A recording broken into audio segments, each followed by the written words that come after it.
quite a few there in the cosmos. I see. So let me just get.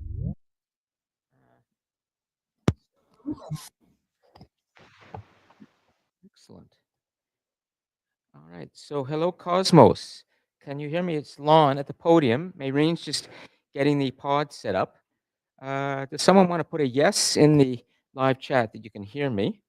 Should be able to, but if not, I'll let Mayrene. Yeah, good, good, good. Okay. So I'm going to take my position. Welcome everybody in the cosmos to the global classroom, and we're just getting set up, and in a couple of minutes we'll start. People are coming into the room right now, which is great. We have a in-person group. Hi, and where's is she Rachel? Is it or Raylan? Raylan, is she going to be here today? No, okay. And what's your name again?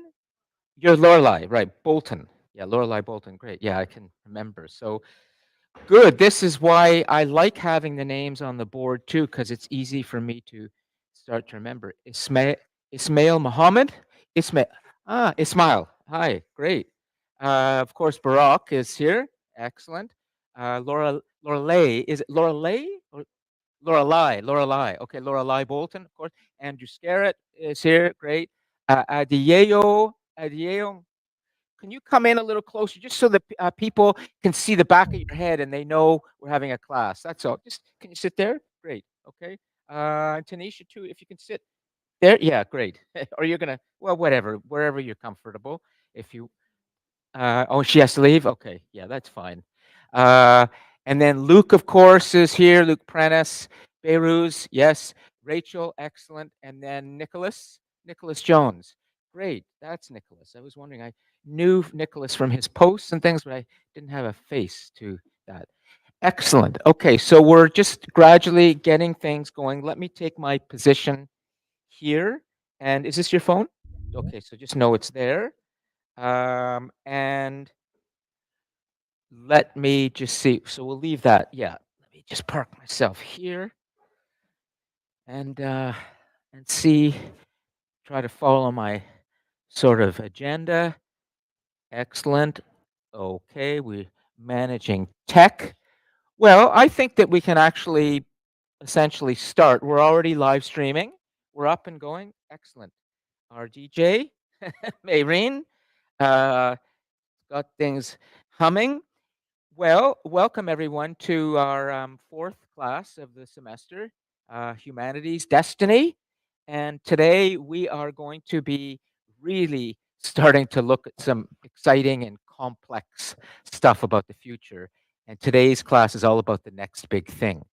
Well, what do you choose? It's all happening as we speak. So much is going on right now in the world of tech, but we're going to talk about something in particular today. And we're also going to um, familiarize ourselves with an important futurist and thinker who you have seen already on the big board, but we're going to talk about him in much more detail today, and that's Ray Kurzweil and his idea of the singularity. And so I just want to make sure that everybody is clear on where we're going with today's class. And before we officially start with the class, let me just check and see in terms of here and a board. We've got that. I don't need the students in the Cosmos to put their names because I can go from the what's in the live chat. Although actually, I do need all of you in the Cosmos to put your full names in the live chat because if you don't speak it or if you don't put something in the live chat at any time, I will never see you having been in the class. So in order for you to get those participation marks that you were attending online, you need to write your full name into the live chat. And if you don't, then you're going to lose those marks. Okay? So good. Let me just make sure I have everything else here because I have a few things I want to deal with first. All right. The first thing I need to deal with before we start, officially, we're gonna have give a little lecture. We're gonna do an activity. We're gonna work at the pods again. Before I review and talk a little bit about history's lessons from last week, I need to always pick our scribe, which is the person who goes to that board and I takes wish I could notes. be there. Now, Rachel is turning out to be the default scribe. And I just want to make sure you're all fine with that because there may be somebody else that would like to do the notes. And if you do the notes, you get your full participation marks. You don't need to post a question or anything in the discussion board afterwards. So, unless there's somebody who would like to be our scribe, who is very important in the notes that are taken, then I'm gonna ask Rachel to, and are you okay with that? Yeah, okay. And the scribe will have their own mic as well. So you get a dedicated mic. This great. Okay, it's on, um, and I'm starting to use these terms, the DJ, scribe, whatever. But actually, there's method in this madness, which is you are all helping the college create this new classroom. And I can never thank you enough for coming in person and helping to build this new kind of educational experience. And all I can say to you is, as I probably said before, the more of you come in person, the more we can have these great interactive classes, the harder I'm going to work each week to make it interesting. But there is a format developing. I watch the recordings and I see what's happening. And well, there's always going to be the DJ at the podium who's managing the big board. And there should always be the scribe who's taking the notes. And it should be one of the students. And gradually, this format is developing for this class. We are creating something new. And I know something about formats because I had a long career before I came here as a documentary and television producer and director and writer for magazines and newspapers. And you can check online. There's a lot of stuff I've done online. And format is very, very important when it comes to a regular thing on television, a regular show. If you think of the great television shows that you really like, the weekly shows or something that you watch episodically, usually there's a format it follows. And the viewer will come to that show expecting certain things to happen. So increasingly, I'm seeing that certain things have to happen in this class for this thing to really be exciting for students. And so thanks for being part of this experiment. I see in your first reflections something quite positive that some of you are writing about this classroom experience, and that's helping me in shaping this too. So that's the first thing I wanted to just identify is that there's this growing format. There's the scribe. And if I forget and call Rachel scribe, you'll know what I mean, okay? And there's DJ, okay? And if I forget Mayrene's name, which I never will, but if you think there are other things we should be adding to the stew, the great soup that we're creating this in this class, the special sauce, if you will, that's making this really interesting, let me know. Just keep writing about it in your reflections. All right. So before we get going, I need to talk about your assignments, the discussion posts, and all sorts of housekeeping stuff. And I will get to that momentarily, and I'll get to Ray Kurzweil as well. We're going to read some discussion posts too. But first, is there anything any of you would like to say at this point? Anything you would like to bring to the class's attention at this point? Anything where you would just like to speak your mind about something you're seeing happening in the world that makes you pause and think about our future in a pretty serious way? If you would like to say something, you're welcome to it.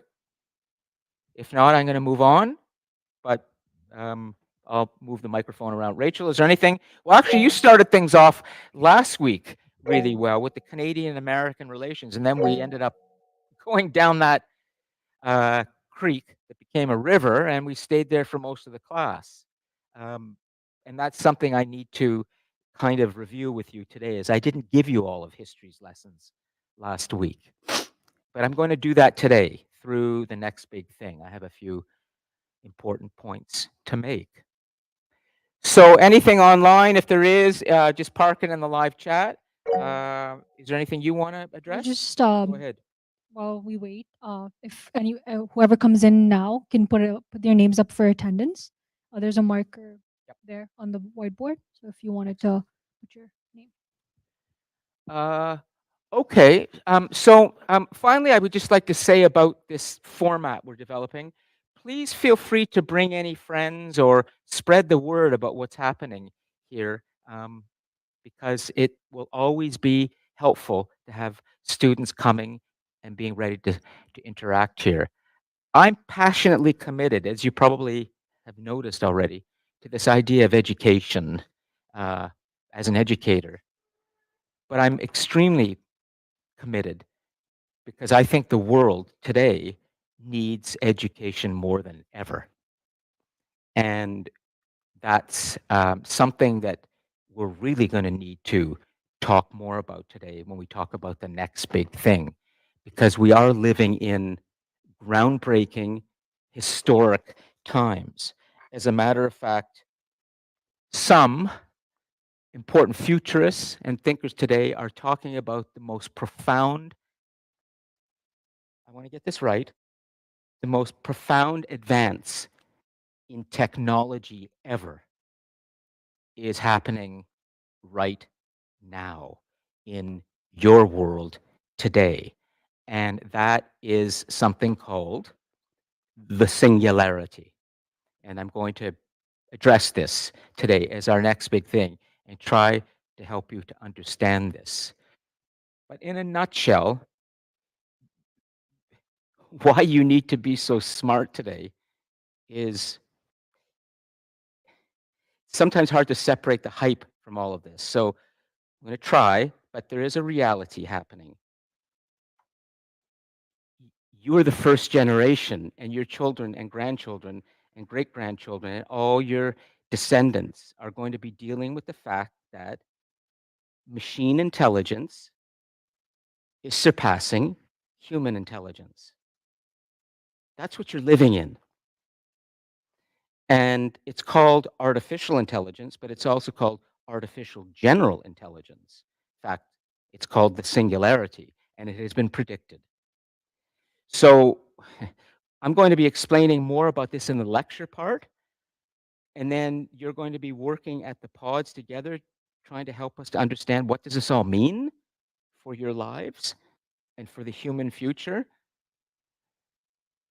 But I think you already have a sense of this. And if you don't, then simply just look at the fact that you cannot live without your phone. You can't. Well, what that means is that machine that you're carrying around with you is not a phone. it's it's a super powerful computer that thinks for you. It gets things for you. It um, talks to you. You can interact with it. There's so many things, but it comes back to something that Ray Kurzweil is going to help us to understand today when I talk more about him. He's the most senior advisor to Google for artificial intelligence. And that is, we're living through the next big thing right now, which is the moment in time when humans have to live with machines that have human level intelligence or more. That's not going to change. It's only going to accelerate. So let's see. Oh, we have people chiming in. Great. So go ahead, whoever is wants to speak. Manish, please go ahead. Uh, can you hear me? Yeah, Hello. Okay. go ahead. What Perfect. was the topic again? Go ahead, Manish. What was that? Hello. So did you? You're I you're in the class. yeah. I can see that. Can you hear me well? Yeah, we can. What was Go the ahead. topic again? I forgot just What's that? now. I forgot. What did you forget? The whole topic that we're talking about. Oh, then I have a maybe you memory of a goldfish. it's okay. It's okay. I should probably take this as a teaching opportunity. And well, it could be that you have a disability. It's possible, but I'm going to assume you don't. Maybe I you don't. do. Don't worry. Okay, you don't. Well, then Don't worry. what's happening to memory? Too much brain rot. Oh, well, maybe it's because you rely on your machine now to give you everything. I rely on humans. Well, let's just say that speaks to what I just slowly identified, which is that we rely so much now for machines to do our thinking for us, and it's only accelerating. So, all I can tell all of you is, and I have to tell myself this every morning, wake up to the world that you are in. Okay?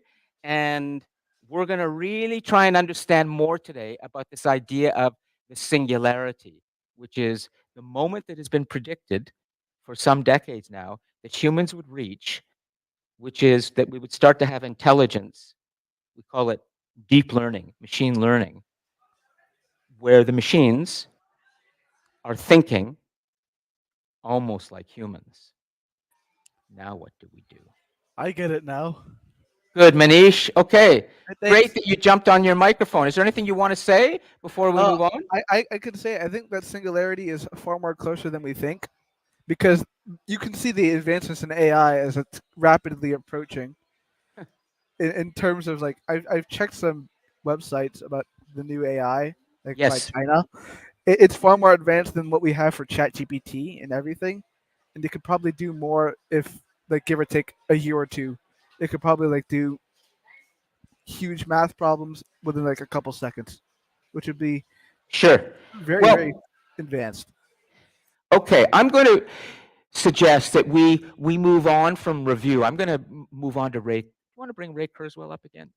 And I think we should just start with the critical content, and I can come back to the review because I wanted to read out loud some good discussion posts that were done for discussion post 3, particularly Ling Li is in the cosmos. Way to go, Ling. You're out there, and she's in another solar system. She's not even live with us online. She watches the recordings only. Excellent third discussion post. Maddie Chislett, wherever you are, I think she's in the Andromeda part of the galaxy. And Keishan Thomas. Keishan, are you with us today live? No, there was some good. Anyways, excellent discussion posts. But I'm gonna move on because I really want to make sure that I get you set up for the activity. That's the critical part of these classes increasingly. Students are saying in their reflections, they really like watching the students interact, a diverse group. They like seeing them at working through problems together and taking things up together. And that makes a lot of sense. So I want to get you moving and get you thinking, but I need to tell you about the singularity more, okay? About the next big thing. Okay, good. So here's the lecture part, and I'll keep it as brief as I can, and then we're going to get going with the activity.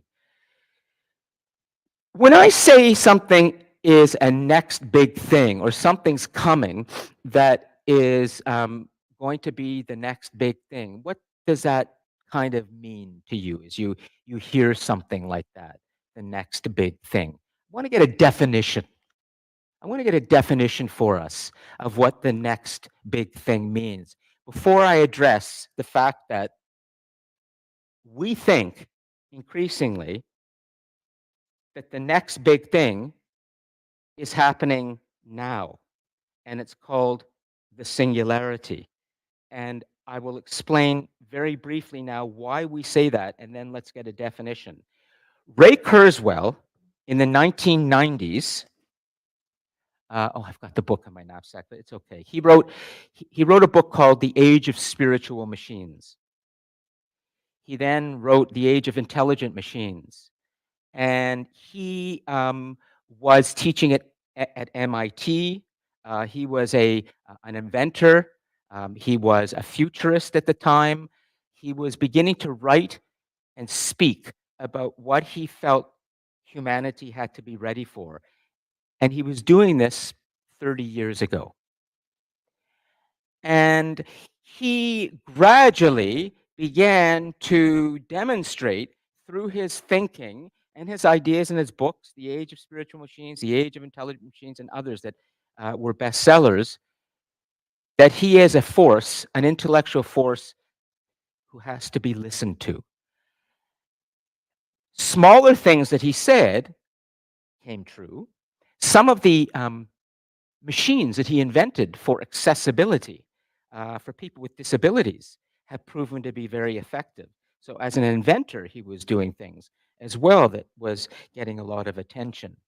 But it was this idea of the singularity that he talked a lot about. And he said back in the late 1990s that humanity has to be ready for this point called the singularity. And he even put a date on it. He said in 2029, he said that we're going to start seeing machine intelligence surpass human intelligence. In other words, biological intelligence, which is what we are biologic, we have our we are biology, will be replaced increasingly by machine intelligence. And humans will have to figure out what to do about this. Well, actually, in a way, his prediction, and it's said that his predictions have come true around 85% of the time. I haven't been able to check that, but he is someone who's listened to hugely around the world to the point where Google gave him their most senior position as the AI sort of thinker, the person who's steering Google in the direction of how to deal with AI. He just published a new book just in the last 2 months, and it's called The Singularity is Nearer. Not The Singularity is Near, which was his other book, but now he's updated it, and he's saying the singularity is even nearer. And what he means is, when we talk about a singularity, I want to just put that aside for a moment and make sure we have the definition of what next big thing is. Because what is increasingly being said about Ray Kurzweil is that not only was he right about the fact that by 2029 we would see this, but his date was a little conservative. Elon Musk and he have had conferences together along with Geoffrey Hinton, who just won the Nobel Prize. As Geoffrey Hinton is the computer scientist at University of Toronto, who's the one who is credited with beginning to create the computer code and the idea that it is possible for machines to think like humans. And he was the one who originated the idea of neural networks, that you can create an artificial brain by creating artificial neurons. And he just won the Nobel Prize for Science this year for that. He teaches at the University of Toronto, just down the street. And he and Ray Kurzweil have appeared together at conferences talking about what's coming in terms of AI. So between Geoffrey Hinton, Jake, and Ray Kurzweil, you're getting probably the two most important thinkers and visionaries around the future of AI, but grounded in science, not pie in the sky stuff, not science fiction. Although Ray Kurzweil says that he got the term singularity from a science fiction writer named Virgil Vince, or he just died recently. Virgil Vince, I think is his name. I haven't read any of his work, but he was a science fiction writer. So let's just stop for a second and make sure we understand what does next big thing mean. Then I'm going to explain singularity and what that means. And then I'm going to tell you what Ray Kurzweil is saying in his new book. It just came out. I was reading as much as I could of it in the last 2 days because it's unbelievable what he's saying. But a lot of what he said comes true. So first, does anyone want to give a definition for Rachel and help us so that we know what we're dealing with when we say next big thing? What is that exactly? When I talk about a next big thing, that's what today's class is all about. How would we define it? And does anyone want to try? And hold on a sec, Tanisha. Jake, go ahead. Okay, I've turned it on for you. Okay, great. I would say it's like a turning point of a beginning of a new era. Turning point. Yep. Like the Stone Age, the Ice Age, the Bronze Age, the Gold Age, and etc. Yeah. I believe we're shifting from. I'm not sure what our age is called, the modern age. I assume. Well, no, we're in. Some call it the postmodern age. We're calling it the electronic age.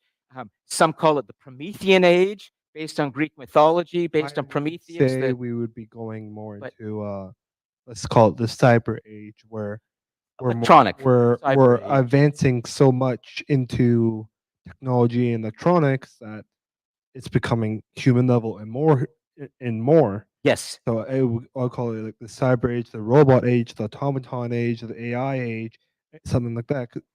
I think we could probably safely say, based on what Ray Kurzweil is telling us in the Singularity is Nearer, and also based on what has just happened with OpenAI and Sam Altman, and now, just 2 days ago, we get DeepSeek. Do you know about DeepSeek?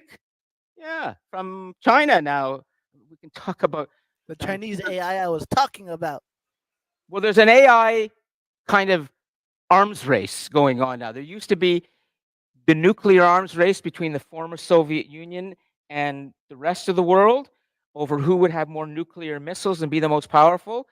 Now we're moving into the AI race. Who has the most powerful AI becomes the most powerful country. What And about the that's why space China race? is so determined to give it to the US right now. Give it to Trump and say, hey, President Trump, that $500 billion that you're planning to spend on AI, and you had all those big tech titans with you, Elon Musk and Jeff Bezos from Amazon and Sam Altman and Google all standing there. And meanwhile, 2 days later, China comes in and says, look at this. We've got AI and it's so cheap. And the Americans and everyone else is scrambling now. So there's a big race going on around AI. We could say this is the AI age, Jake. I think it would be fair. The AI age we're entering. Okay? Now, turning point. Yes, but let's get a little bit more in terms of, well, what is this big part of it? Like a big thing. Andrew? Yeah. When I think of the next big thing, I think of something that is going to affect the majority of the population of the world, Yes. whether negatively or positively, but hopefully positively. That's going to affect most of us. Exactly. Exactly. And our daily lives, like our daily reality, in just the way that the phone and the coming of the mobile phone, but we can go back for decades and decades and even go to the beginning of mass communications like radio. We could even say, you know, the coming of steam engines that were pulling trains across continents, whether it was Canada, the United States, or India. It's the next big new tech. That's generally what we say now. The next big new tech that's going to change our daily lives. We'll leave that definition for now, but we could, Andrew, broaden that and talk about other big things, like the pandemic was a big thing. That affected everybody. And that was not tech. But for the sake of being able to understand what's happening in the world, tech is the most powerful force in our lives right now. So we generally talk about the next big piece of new tech. Well, it's AI. It's here. And well, let's rewind a little bit and try to understand what all of this means. Ray Kurzweil in the 1990s and even earlier He's quite a brilliant guy. Even when he was a teenager, he was designing little machines that he was starting to use that he thought could help people with disabilities.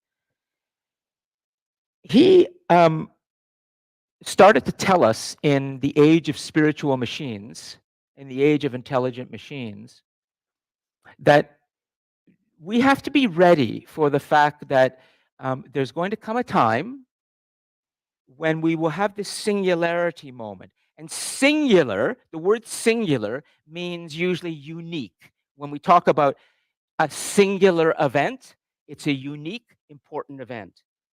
But actually, singularity means more in the way he's using it. It's a mathematical term. It's also a term from physics.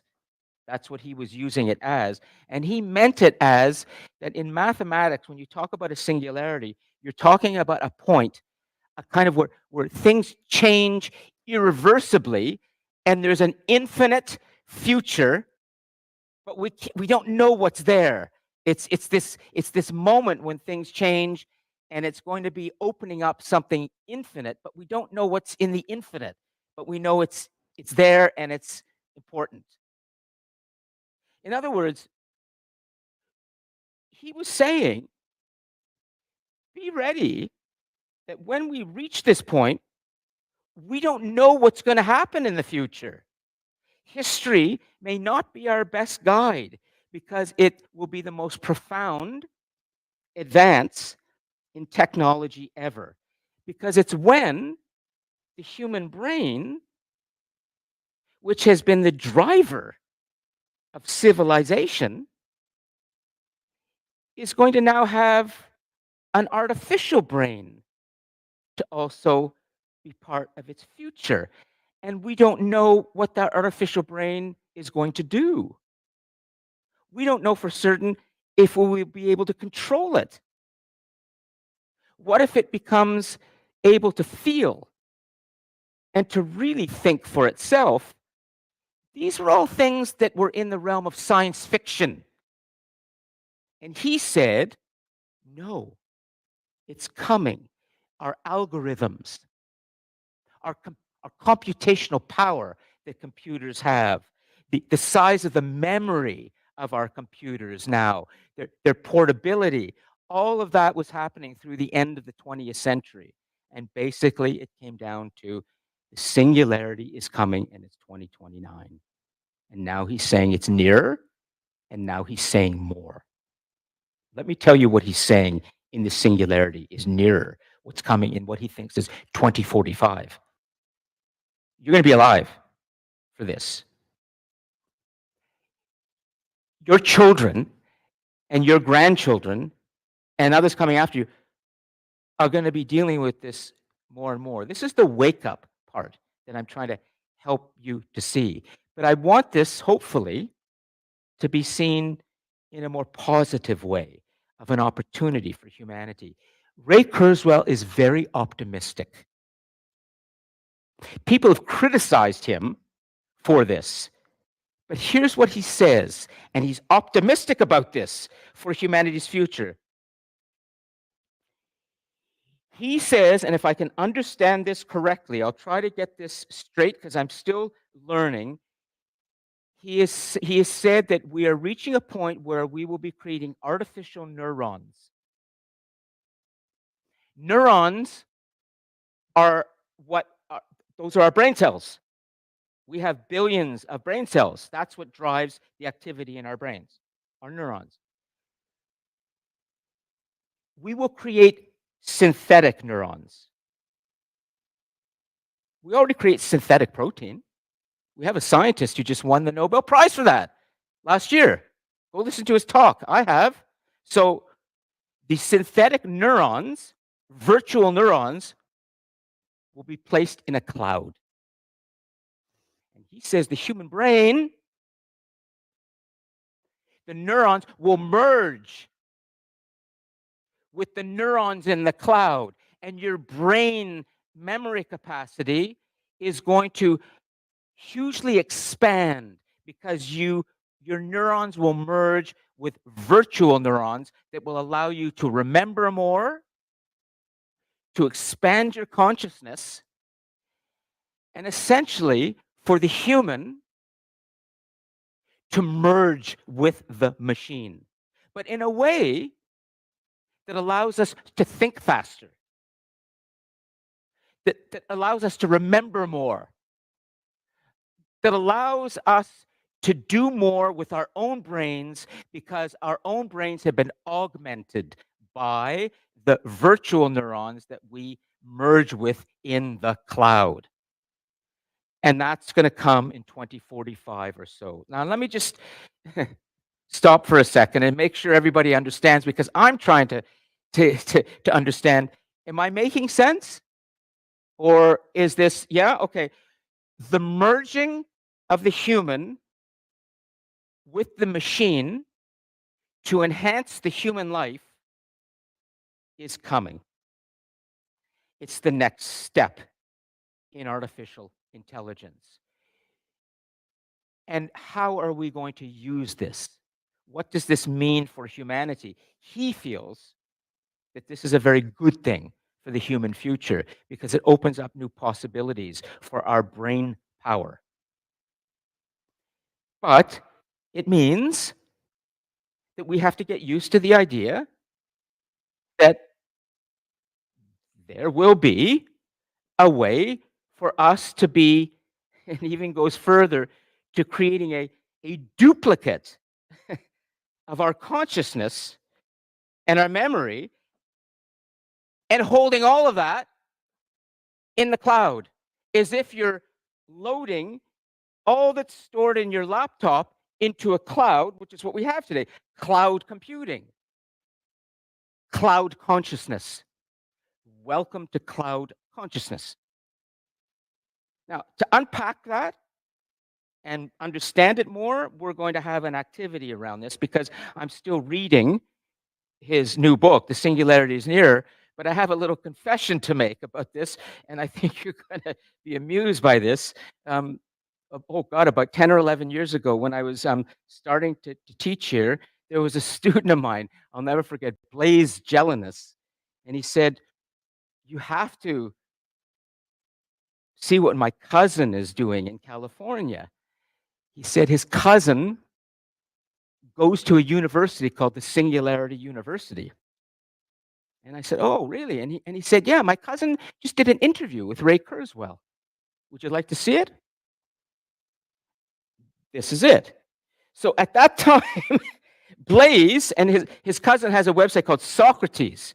And Blaise's cousin in California was one of the early students at a university that has been created by Ray Kurzweil in California called the Singularity University.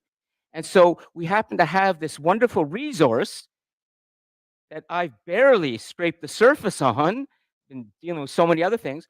And if you scroll down, and you'll see Blaise's cousin interviewing him in his office in California. And Ray Kurzweil, there he is. There's Blaise's cousin interviewing Ray Kurzweil at that time. So I'm going to make sure that you have this available to you. There he is in his office.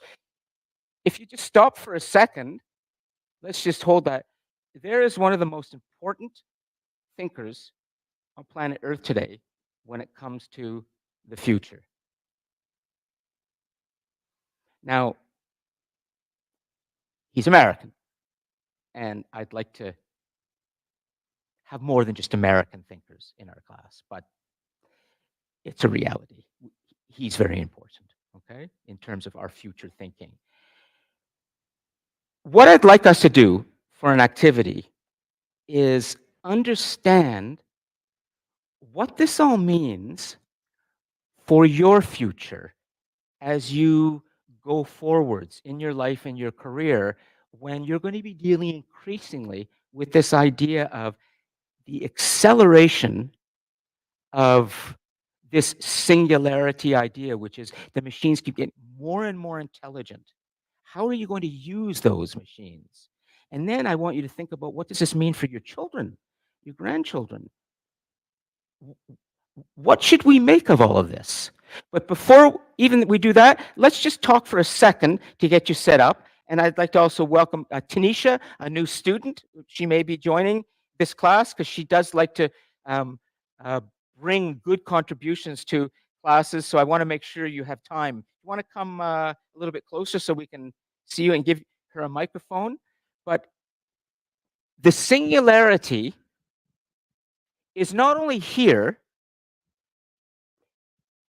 ChatGPT and artificial intelligence are doing what the human brain can't do. But now, the next step is this thing of cloud consciousness.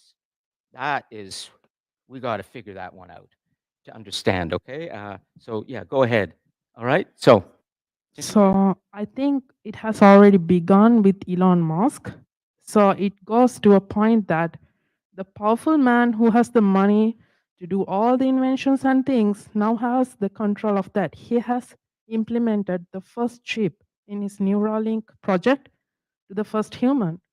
So it raises a question where it goes, like the powerful man who has money now has the influence on this also. well, I'm glad you mentioned that because that helps me a little bit to provide you with some lessons from history, if they can help us at this moment, which I'll take this moment to do because she has a point, but in some ways she's wrong too. But she's right in a lot of ways. Those who have the money, those who have the tech, drive what happens to the rest of us. Well, in truth, when you look at human history, that has been true. And I'm going to give you an example of something.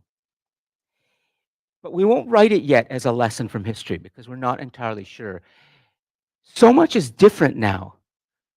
This is what we're often learning in this age, that history can guide us, but in a way it can't too, because the questions we're facing have never been faced before in human history, which is, I'm not saying it's Frankenstein. That's too dark. But it's the question of, well, what are we going to do when we have to live with these new creatures? When robotic technology gets married with artificial intelligence, and we're seeing these kinds of creatures that are able to think for us, they look human, we've created them.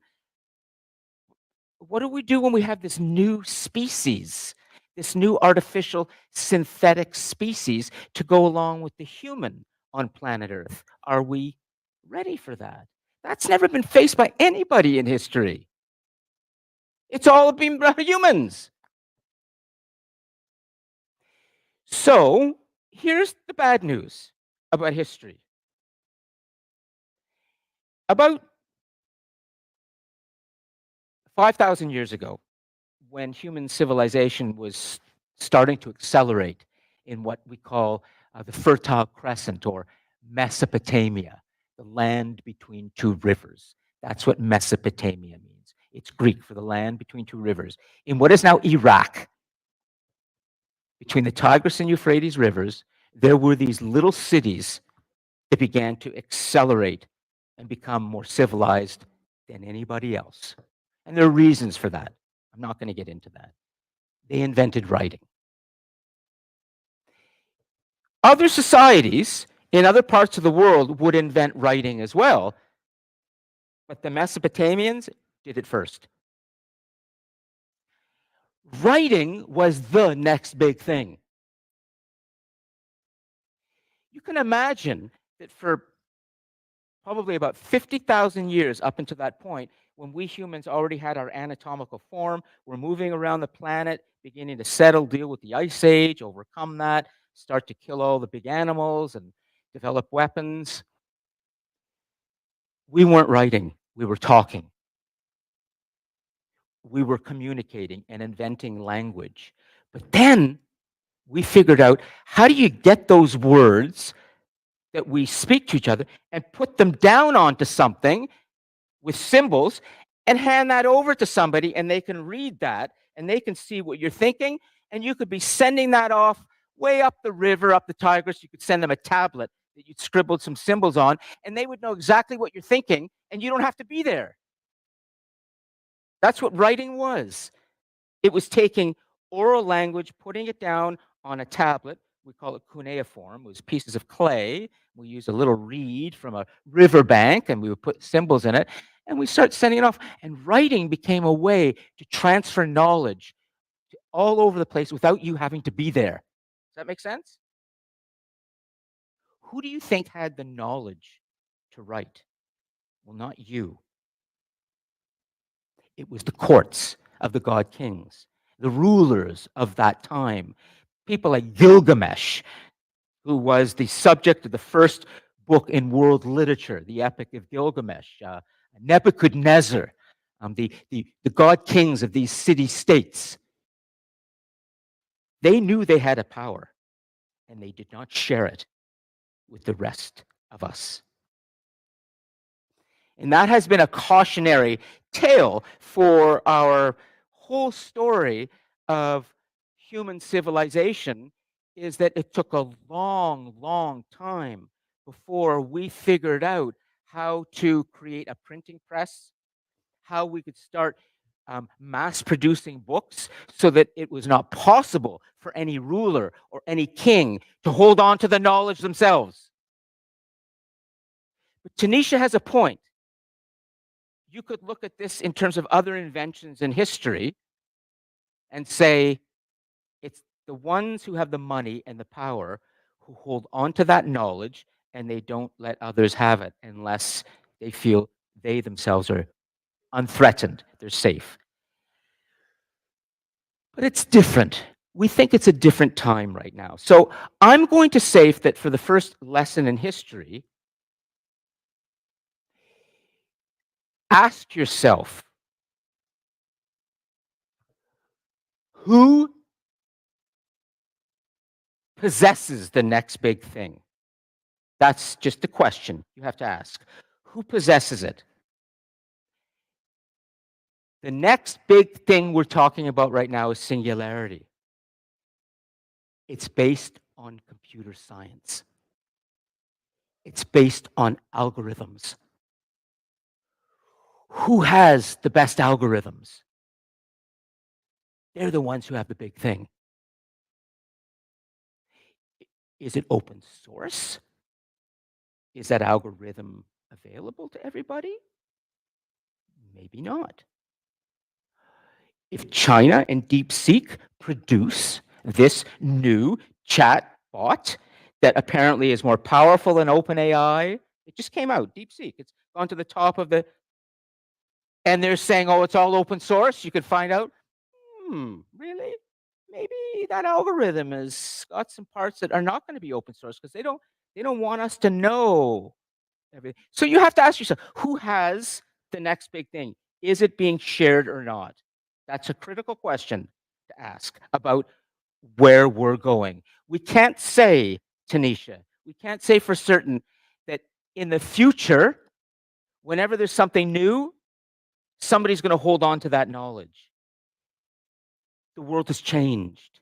We're not in 3000 BCE right now. We have the internet. We have all of this technology that shares information quickly, and it puts pressure on the Elon Musks and the Chinese government and others to also share the knowledge. So it's harder to keep something secret now. It's harder to keep something secret, but it's still possible. The next lesson, those are just questions, okay? I want to give you quickly 5 really interesting lessons I should have given you last week, but I want to get them in the notes, and then we're going to go to the activity, okay?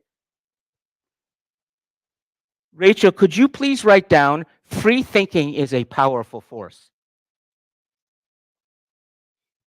Free thinking is a powerful force. Humans have this thing called human imagination, intellectual restlessness. We all want to be thinking freely, and we constantly are inventing, constantly trying something new, constantly seeking more. That is one of the most powerful forces in the human story. Free thinking is a powerful force, unstoppable, unless our brains are controlled. Evolution is inevitable. In the story of human society on planet Earth, When you look at it from the planet-wide perspective, we see there's a force in nature. It's called evolution. Religions may help us a little bit to understand it, but science has gone much, much further in helping us understand. Everything has been changing on planet Earth and will continue to change. We can't stop that. Okay? Evolution is inevitable. Knowledge is our destiny. We are hungry for knowledge. This comes from one of my heroes, Jacob Bronowski, one of the most important thinkers of the 20th century. He was the original Neil deGrasse Tyson, popularized science on television, wrote books on human evolution, helped us to understand in the 1960s that we need a new mind to deal with the planet-wide world. We need a new mind.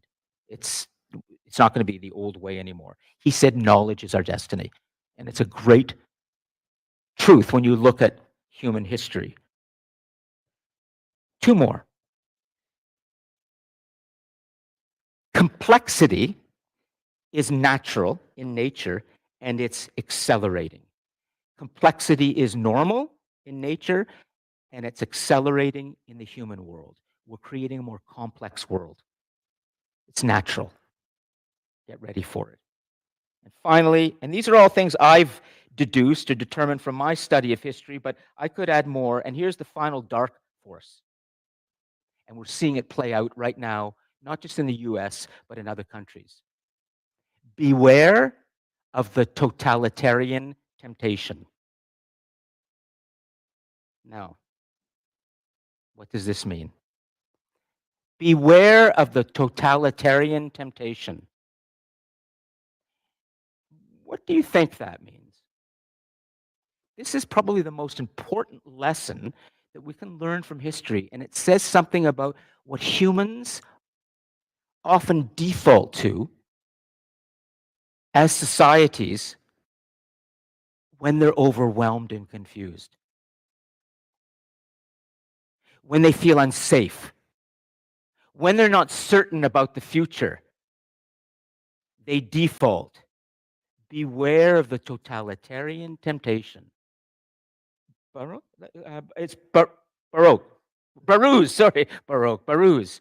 Beware of the totalitarian temptation. Baruz, what do you think that means? I think it could otherwise be said, beware of the desire to control. And who might be doing the controlling? Whoever has the most resources, and also whoever expels the most power. Like And the what does most dominant. And what does totalitarian mean? When we talk about how the 20th century, and we're not in a history class right now, but we need to make sure we understand a couple of things here. We say that was the age when human societies had to deal with this new force called totalitarianism. And technology was being used to make that totalitarianism possible. What does totalitarianism mean in terms of governance? Does it mean we have a leader, a person who demands full obedience? Am I talking about a potentially a Joseph Stalin, an Adolf Hitler, Mussolini in Italy? We could go to Cambodia, a Pol Pot. We could go into Africa. We could go into the Americas, and we start to see these men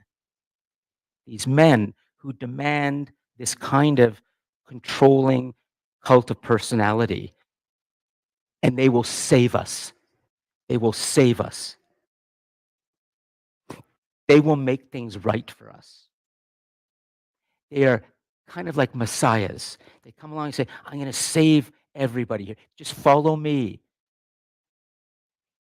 That is a very dark and dangerous force. And we are witnessing that to some extent play out. To some extent. In the United States right now. Think about it. Let's put Donald Trump aside. Elon Musk, perhaps, is the most fascinating human being to me today and the most instructive example of how we should beware of the totalitarian temptation. Whatever you make of Elon Musk, he chose to do something recently and he knew what it meant. He did this. And he did this. You know what that is, don't you? That's what people did to Adolf Hitler in the 1930s in Germany. When Adolf Hitler moved through the streets of Berlin and then gradually through all the countries that he was able to invade and occupy, you can see all of this. It's the term, it's the Hail, I forget the term, Hail, it's the Hail Hitler. I forget the term for it exactly, but it's Sieg Heil. Sieg Heil. Now, I just want to stop and make sure we understand this for a moment. Can you write down Sieg Heil underneath totalitarian temptation? I'd like to get your views on this for a moment, and then we're going to break. But when Donald Trump won the election, Elon Musk was so excited, having given $277 million of his money to get Donald Trump elected. He was so excited, he stood on a stage, and he was jumping up and down in front of an American flag, and he was thanking all of the supporters. And he just said, "My heart's here." And then he went like this. Now, he turned around, and he looked at the American flag, and he went like that. Now, you could say he was just being like awkward, and also maybe that thing is him saying, "We're going to Mars. We're going to Mars now. We're going to Mars." But how stupid could a person be? It would be exactly like me looking at a black person in this class right now and saying the word I'm never going to say, because they know exactly what that word is, and I will never say it because it is a word of such humiliation and degradation to them. And you know what the word is, right? I'm not saying it. So for Elon Musk to make the totalitarian sign is a joke, but maybe it isn't. Maybe we have to think. Maybe we have to think about power today and about a person in a world of technology who loves all of that power. Maybe. That is the warning from history. And science fiction writers have told us this. Beware of the totalitarian temptation, and beware of it when it's married to technology. What's that? There should be a divorce between. From who? Or who? Yes, separate the two. Well, then we wouldn't have good movies like The Hunger Games, because that's what The Hunger Games is all about too. That's what 1984, George Orwell. We've been warned. Okay, so let's stop. All right, and start to get ready for some thinking through together. I don't know what all of this means exactly for the rest of your life and beyond. But we're living through the singularity right now. Tech is getting smarter. And we have lessons from history that can be warnings to us. Be careful. Be careful. Okay, so Rachel, do you want to come back for a moment here? Okay, and we'll get, and since we have Jake here, we have Amrinder Singh, right? Amrinder, yeah, good. Okay, and we have all the students in the Cosmos. I'll come to you in a moment, but I'd like to get each of the pods going. It means I think we can have 3 people per pod, okay? So Tanisha and Bez, Bez, Beirut. Bezruz? Beirut. I'll get it. Beirut. And then it's Lorelei. Lorelei, could you go to the second team over there, to the second screen? Okay, and Maureen has put a pen out there for you. And just wanted to give Rachel a little rest. Okay, thanks. And over for team 3, let's, geez, we've got too much testosterone in the class today. It's just all guys here, and we need some balance. Anyways, but that's okay. We'll leave it. So then we'll have Andrew, Barack, and Luke. Could you go over to team 3, and you can move the garbage pails out of the way, okay? And then we have what is it again? It's David. Oh, that's pretty simple. David, and then it's say it again. Nicholas, thanks, Nicholas. David, Nicholas, and you Giovanni, right? Yeah, Foster. The 3 of you, could you go over there to the 3rd? Yeah, to the 4th one. Yeah, okay, excellent. And then I think we will have a larger team. No, we'll do a pair. We'll do a pair and keep this cool. Rachel and Amrinder. Go back to number 1, okay? And Jake and Utsav. Go to number 5, okay? Great, okay. Excellent. And Maureen's got the pens out for you. And before you get going and putting notes down to explain what this all means, does anybody feel that they don't understand or have a question about what I've just talked about and what is important here? Or do you feel that if I asked you to start thinking about what this means for your life and make that one card, and then on the next card, talk about the rest of the world, do you feel you be able to do that? Or do you feel you need some clarification? Jake, you want clarification? Okay. I would like you to think about, what does the singularity mean for your life? And the 2 of you write down on one slide what you think it will mean for the rest of your life in terms of how you adapt to it, what you will be doing with this in terms of your jobs or whatever.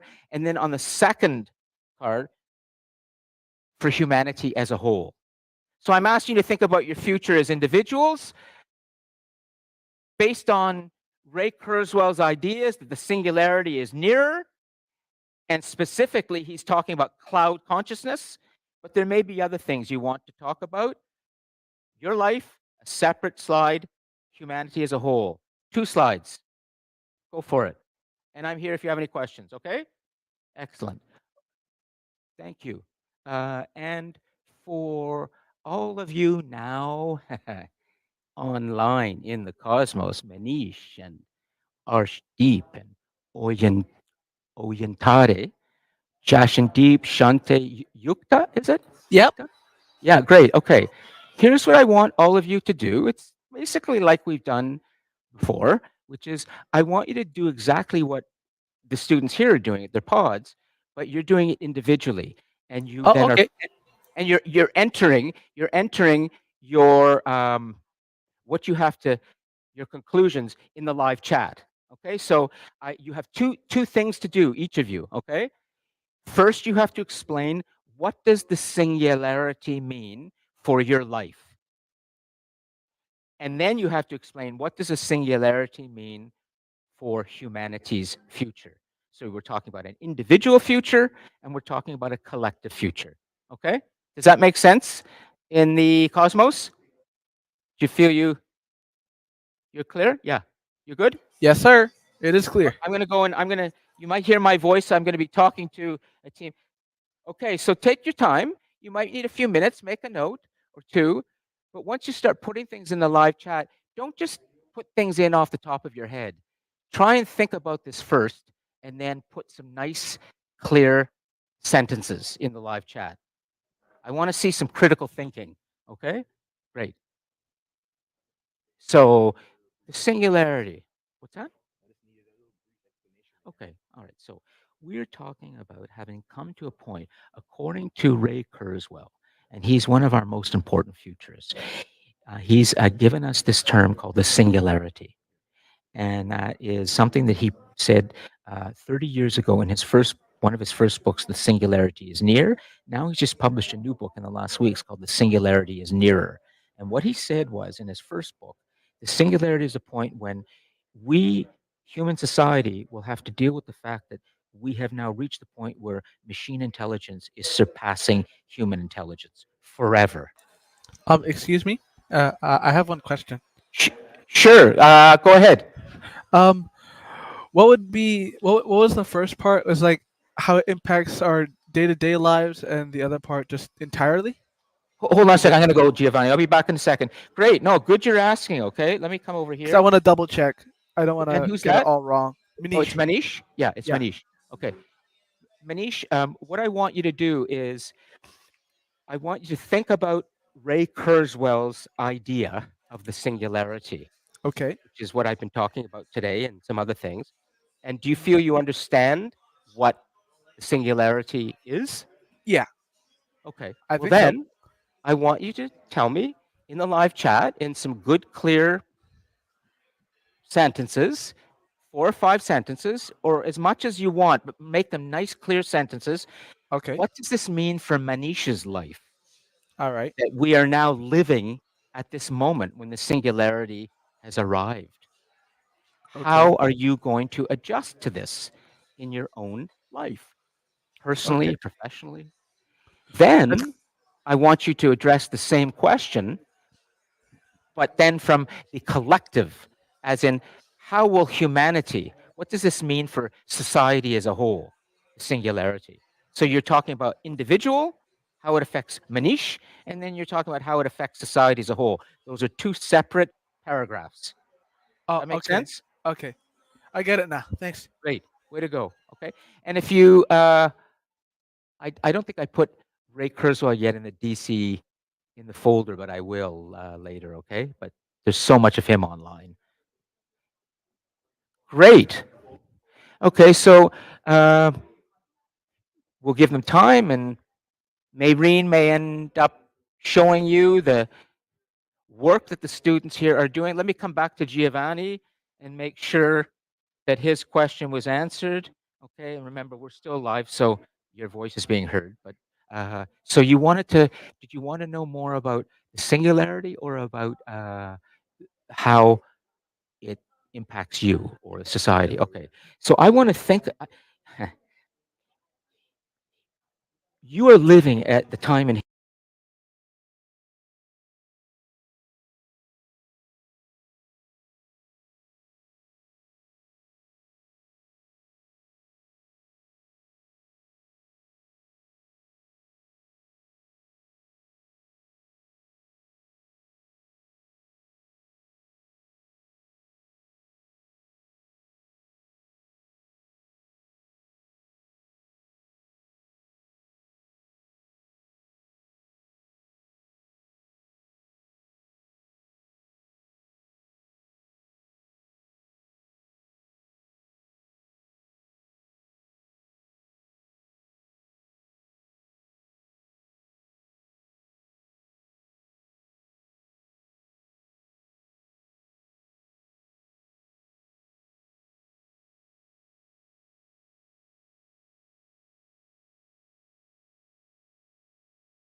neurons. They're going to merge in a cloud.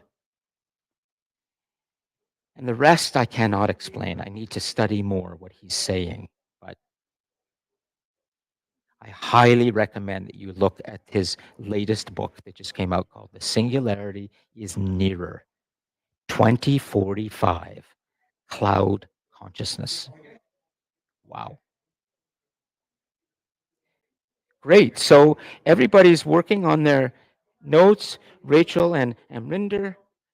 We have Lorelei, Tanisha, Beiruz is over on team 2. That's great. Andrew, Luke, Barak, and others there. I forget his name. And then, of course, David, Nicholas, Giovanni, working on team 4. And then team 5, good. Jake is there with his partner. So we're going to take up this momentarily. And we also have our thoughts coming in on the live chat too. Good, Yukta. For me, singularity is something excluding me from the world as I know. As I'm a bit old school person, I want something just like that, as it was. Pardon me to say this, but I don't. Excellent. This is coming from your head, Yukta. This is not coming from Chat GPT. I like that. This is real. Pardon me to say this, but I do not want technology to interfere in everything around me. For the world, singularity is one of the biggest achievements. It is going to work like the biggest milestone in this journey of development. Very good. Yukta, is it Yukta or Yukta? Yukta? Yukta? Yukta.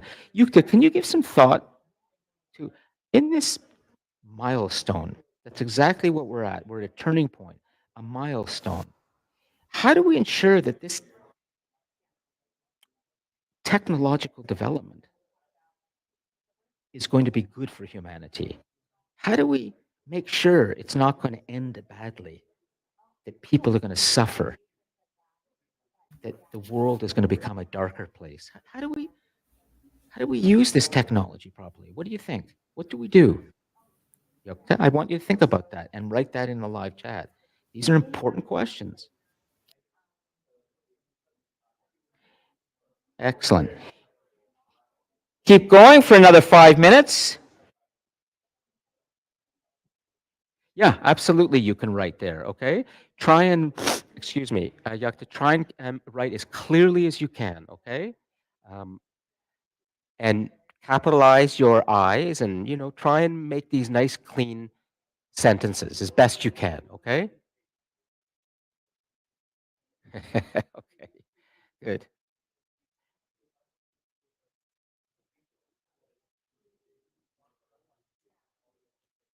Excellent. Team 2 has got a lot going there. Individual world. Good. Lorelei, Tanisha, and Beiruz. Very nice. Social laziness. Yeah. Who mentioned Wall-E? I saw Wall-E pop up there, which was good. I don't know which team. That's a great movie. Wall-E? Were you Wall-E? I saw Wall-E somewhere. It's a great example. Yeah. Anyways, what we'll talk about. Wall-E, I believe, was the first animated film to be nominated for an Academy Award in Best Film of the Year. Yeah, yeah. It was that good, Wall-E. I would like to see it again.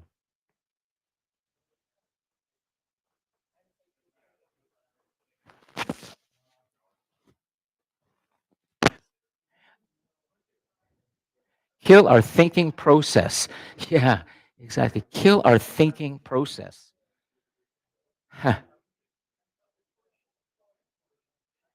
It's great that we can make a PDF of all of this. So there's some good notes. Then we save the live chat.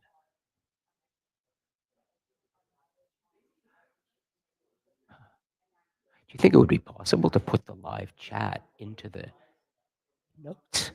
Would you be able to take the file and make it a PDF, and then you'll be able to merge it pretty easy. So why don't I do that? So when the notes come out today, I'll make Can you do it as a PDF when you, could you? And then, okay, great. Yeah, yeah. Okay, good, good, good. Okay, great. Yeah, all in one place. So we have everybody in one place. Look at that. Is that Yakta? Who's put in that good long one? I don't know if that's okay. Oh, that's Oyentare. Way to go. Excellent, Oyentare. Huh? She mentioned Wally. Yeah, exactly. Oyentare, if you could, would you just put a brief description of what Wally was about in the live chat? Just quickly, so we can bring that up in the class. Okay, 3 more minutes, and then we'll take things up together.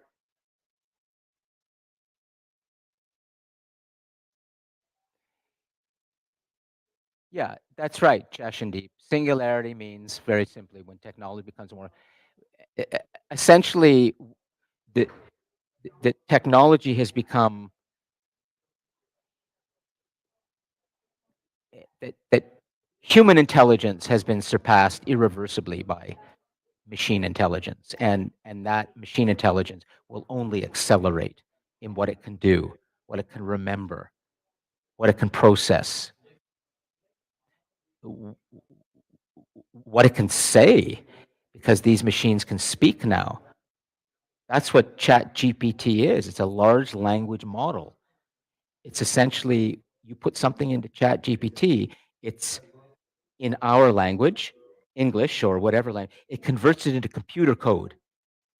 And then that computer code can work very fast, and then it can give you the answer back very quickly. It retranslates the computer code into our language. So the machine is speaking to us all the time in ChatGPT, and it's just a machine.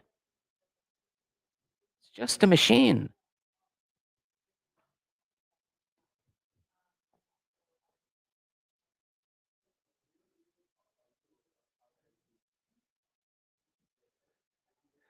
Okay, I'll take the microphone around, okay, maybe, so not to worry, you can stay. You hold on to that, you may want to, yeah, okay. You hold on to that, and then I'll, yeah, exactly. Okay, in 2 minutes, I'm gonna bring a microphone to the first team, and then we'll go from there. Okay, yep. It's fine. We're gonna take this up very shortly.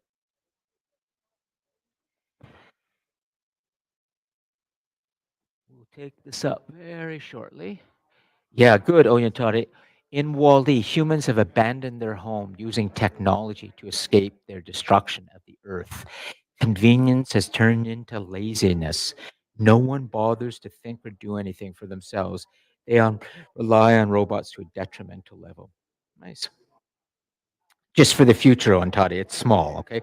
Detrimental is spelled with an I. D-E-T-R-I-M-E-N-T.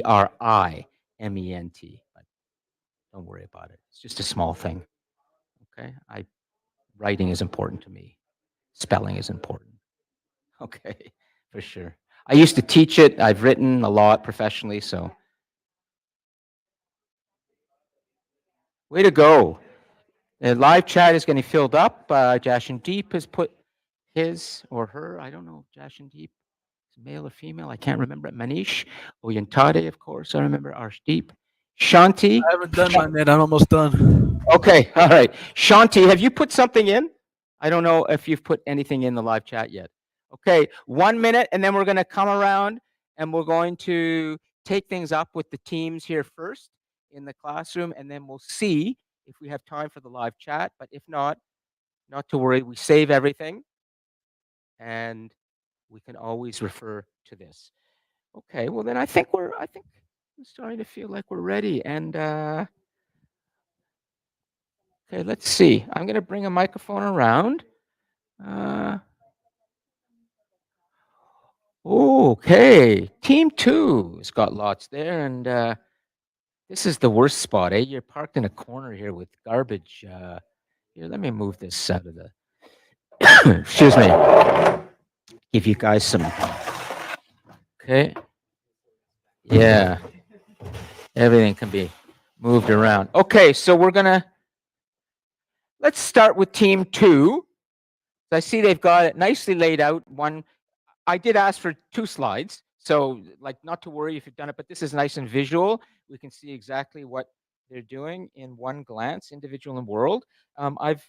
We'll go around and we're going to do the take up, and this is a really important part of the class because we all start to create some good knowledge together. So who wants to? Beiruz? Okay. So could you just read what you've written, and then let's talk about this a little bit, and then we'll move on, okay? Go ahead. Okay. Wait, is this working? Okay. Yes? So for individual, we've put restriction as if like there's going to be restrictions to what a human can do in this new world of singularity. Yes. So there's going to be more security preventing us from doing like so and so what we would have wanted, but it would have been deemed as like outlandish to like this new era of singularity. Mhm. So we have easy access to information, any information. So this could be from knowledge that you're probably seeking just to like learn about, or even personal information about other people, which also can be shown to other people if it's about you. Okay. Um, Laziness, which could lead to lack of fitness. Yes. Because we've become so dependent on technology to a point that they're kind of doing the work for us. So we start to see no reason to do as much activities now. Yes. because, Yes. Quick trips, advanced transportation, um, wide communication, so you can contact anyone if there is anyone else out there, um, by any means. Social awkwardness. So chances are, yeah, there is a chance that this could mean like, if you're going to visit someone, you're probably going to do it like from home instead of having to go to the make the effort to visit them. So maybe some sort of projection to them. So meeting in real life would be very awkward at this point. So, and then we have lack of thinking power. Power. That's a really, so it means that you, Beiruz, going through your life, will be thinking less. I'm going to put it into Beiruz's life now, because this is the harder part. This is good, but this is more general. Okay, I'm going to help you. This is where it gets a little bit awkward for you and for all of us, but it's okay. So Beiruz's life, next 60 years. So you're just going to be thinking less. Geez, I don't like the sound of I'm that. probably going to have to like end up using technology just to, access information or know what's up, like in a click, probably, because that's probably going to be the most easiest way I can access it. Does that not concern you? A bit, yes, because I mean, more so like it's a matter of like how you use, or like that's like another topic. Okay. I won't put for a moment. What can we hear from Lorley about the world control, or Tanisha? Okay. Yeah. Or is this an awkward moment? You see, it's interesting. This is why I encourage. I may be wrong, Lorley, so I'm just saying this for the moment to help. But this is why I encourage in person, because we need human interaction. But it's not easy sometimes. But if you don't want to speak, it's okay. I'm not, I'm just. Let's hear her.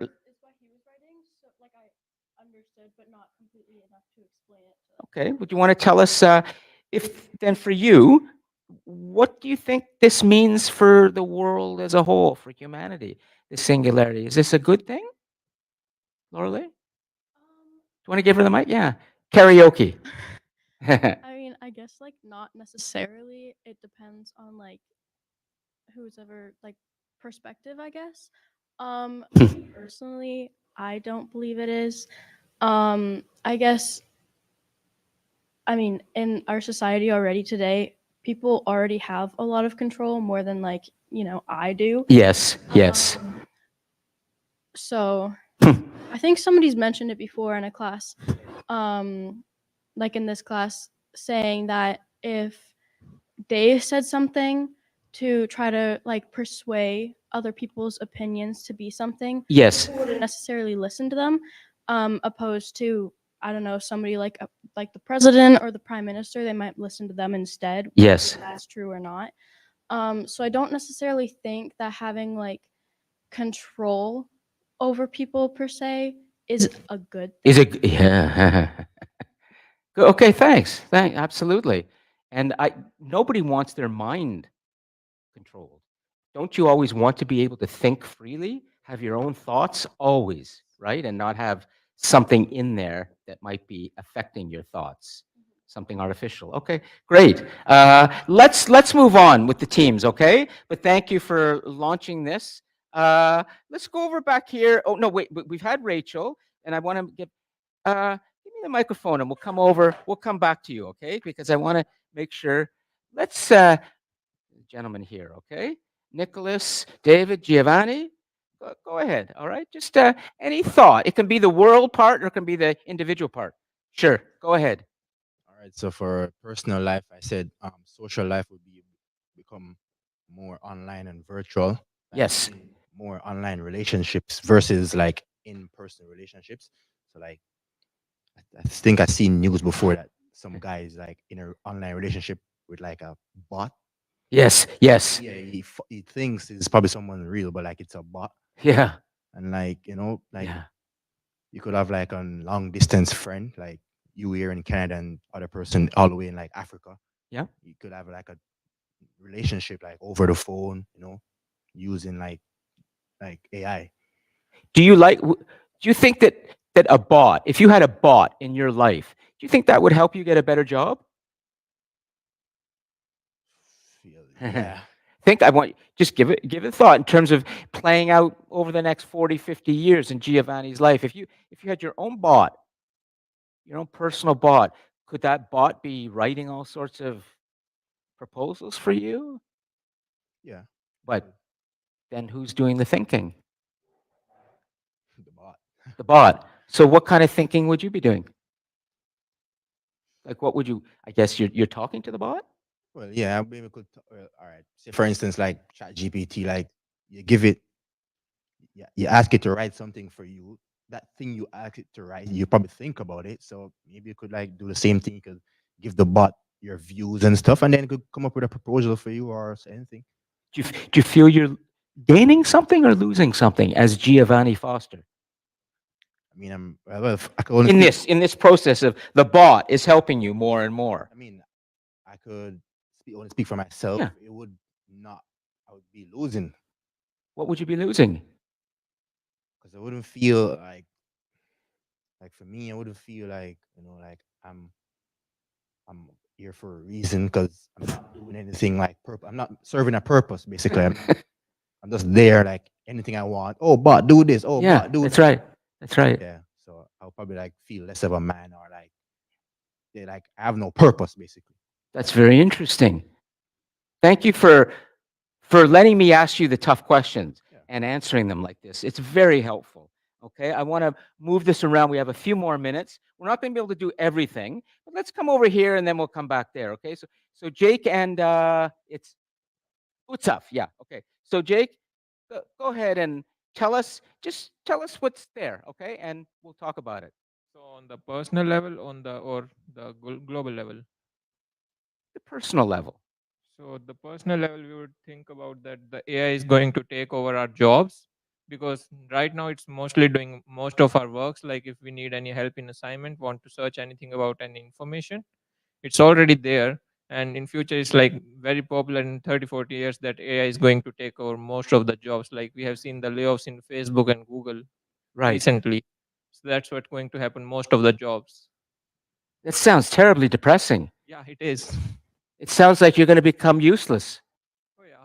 Like this is Giovanni saying, what kind of man am I if the bot is doing the work here? The hell am I doing here? So Is there another way of looking at this that might be more positive? Actually, not for me, because if I'm the victim here, then I won't have any way to look it in positive way. Because if my job is going to be taken over, Sure. I can't look about this thing in a positive way. I mean, the work is getting done, but what am I gonna do? I'm not earning anything and not paying for the bills. Yeah, yeah. Thank you for answering the questions. I Okay. actually do have So a more Jake, go ahead. positive one. What's it? Despite my extreme aggressive stance against AI taking jobs, I do see how it could be helpful. It could take jobs that have extreme human risk to mitigate the risk of human lives being put in danger or injury. Right, right. And it could also provide more jobs such as maintaining the AI, doing maintenance, repairs, creating, updating, and all that. But I still stick with my stance that with the way stuff is going, we should not be so reliant on it as we are now. Because there's people who are creating art and videos and so much more. Yeah. With just AI, they are using it to the point where how it's not supposed to be used. Yes, yes. We call them the bad actors. We want good actors, not bad actors. Okay, yeah, I know you've got to leave. Thank you. Let me take the microphone. I want to make sure we've got a You don't couple want minutes left. The second one? It's okay. I just want to make sure everyone has a chance to say. We've got, well, we're saving, by the way, Maureen has figured out how to, we consolidate all these notes into one PDF that's available to you. So these are great to have on the folder for, so we've had Giovanni, Jake, you want to? AI and robots could potentially become like Pinocchio. They become real boys and girls with how much they could progress in the next 50 years to the point where it can be hard to distinguish who's a robot and who's not. Like I could be talking to Professor here, but Professor won't know that, hey, I'm actually an AI. I'm not a real boy. I don't have flesh and blood. I think about these things, guys. I know it sounds like total science fiction, but it isn't anymore. The marriage of robotics and AI is a very important field.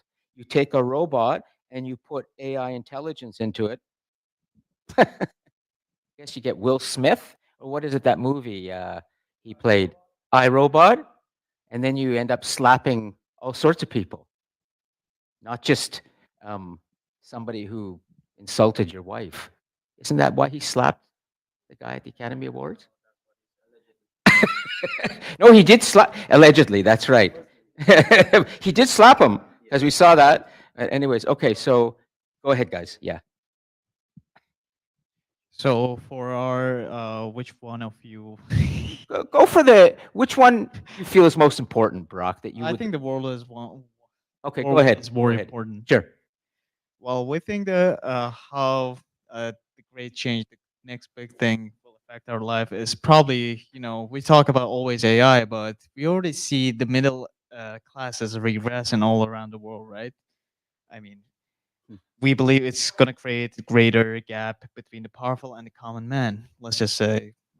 And it's going to probably cause cyber wars, which is already happening within the great powers. I think there's an actual map about this on the internet. You can see the cyber attacks happening on the real time.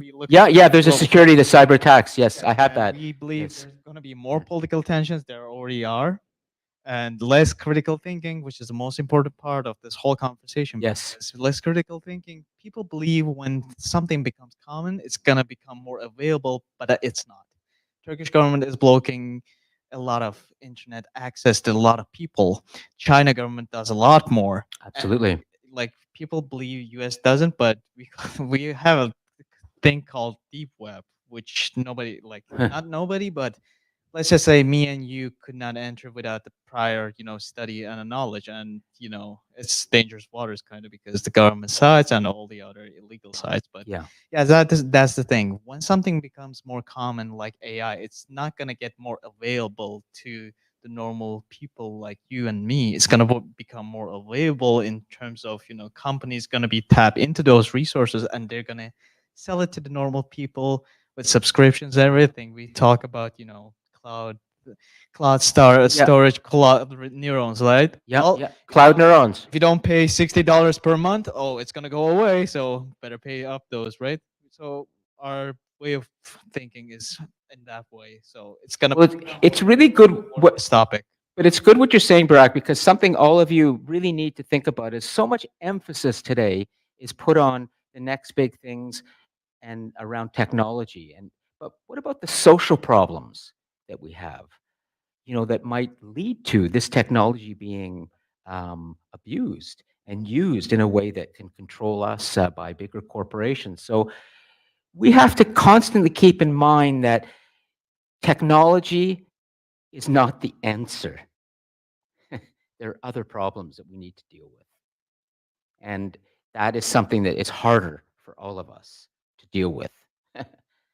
Okay, so finally, okay, Rachel or Amrinder, is Amrinder, is it? Amrinder, let's do, and then we're going to wrap it up, okay? So guys, give them your full attention. They've worked hard to think about this, and your thoughts are important too on what they say. So Rachel, tell us what you think is the critical, or Amrinder, either one, okay, that you want us to know. Go ahead.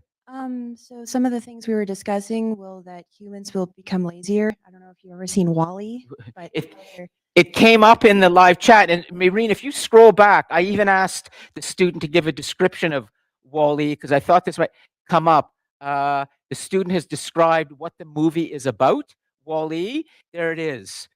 In Wall-E, which by the way is the only animation film to ever be nominated for an Academy Award as a motion picture. So like best motion picture along with the latest, Tom Cruise or Brad Pitt or whatever. Wall-E, it wasn't best animation film, it was best movie. It's the first time this has ever happened. In Wall-E, humans have abandoned their home using technology to escape their destruction of the earth. Convenience has turned into laziness. No one bothers to think or do anything for themselves. They rely on robots to a detrimental level. That was from Oyen Tade. So Yeah. that's the same. That's the movie. Yeah, that pretty much sums it up. And we were talking about how if humans reach that level, we're going to have like complete dependency and full integration or dominance over politics, environment, healthcare, social services, our culture in general, and more. Yes. We were also talking about how it will either be difficult or completely impossible to differentiate between a human and a robot. Yes. Jake was saying.